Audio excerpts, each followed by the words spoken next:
روایات میں ملتا ہے کہ جب حضرت موسیٰ علیہ السلام اور آپ کے بھائی حضرت ہارون علیہ السلام کو میدان تہ میں گزارے 30 برس ہو چکے تو ایک دن حضرت موسیٰ علیہ السلام پر اللہ عز و جل نے وحی نازل فرمائی، اے موسیٰ، فلاں روز فلاں وقت فلاں جگہ ہارون کو اپنے پاس بلا لو۔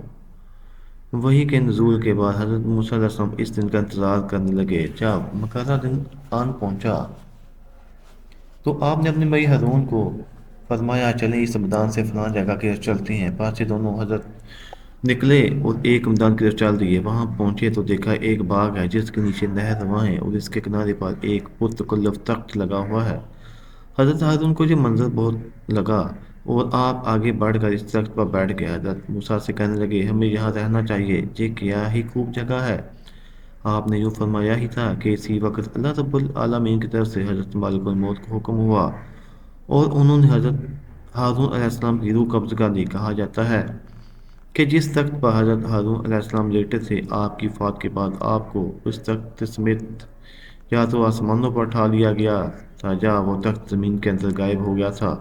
اس کے بعد جب حضرت موسیٰ علیہ السلام اپنی قوم کے پاس واپس آ گئے اور جا کر انہیں بتایا کہ میرے بھائی ہارون کا انتقال ہو گیا ہے، تو یہ سن کر بنی اسرائیل نے حضرت موسیٰ علیہ السلام سے کہا، وہ مرے نہیں، شاید تم نے ہی مارا ہوگا۔ آپ کی قوم کو بھی خبر نہ ہوئی تھی۔ یہی وجہ ہے کہ آپ کی قبر اطہر آج تک پوشیدہ ہے۔ اس حوالے سے ایک اور روایت جو حضرت ابو ہریرہ رضی اللہ تعالیٰ عنہ سے مروی ہے کہ وہ کچھ یوں ہے کہ رسول اللہ صلی اللہ علیہ وسلم نے ارشاد فرمایا، اگر میں اس جگہ ہوتا تو تم کو حضرت موسیٰ علیہ السلام کی قبر کا نشان دکھاتا کہ وہ سورۃ ٹیلہ یعنی کشت احمر کے قریب اس جگہ دفن ہے۔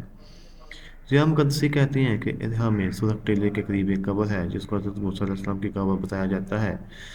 دوسرے تاریخی احوال قول کے مقابلے یہ قول صحیح ترین ہے۔ اور آپ کو اگر آج کی ویڈیو پسند آئی ہے تو اس کو لازمی لائک اینڈ شیئر کرنا، اور اس طریقے کی مزید معلوماتی ویڈیوز دیکھنے کے لیے ہمارے چینل کو سبسکرائب کریں۔ ہم ہر روز آپ کے لیے نئی ویڈیوز لے کر آتے ہیں، تو اس لیے دوستوں ویڈیوز کو لازمی دیکھا کریں اور اپنے دوست احباب تک کو شیئر بھی کیا کریں۔ اللہ آپ کی ہر نیکی کو قبول کرے اور اس کا اجر عطا فرمائے، آمین۔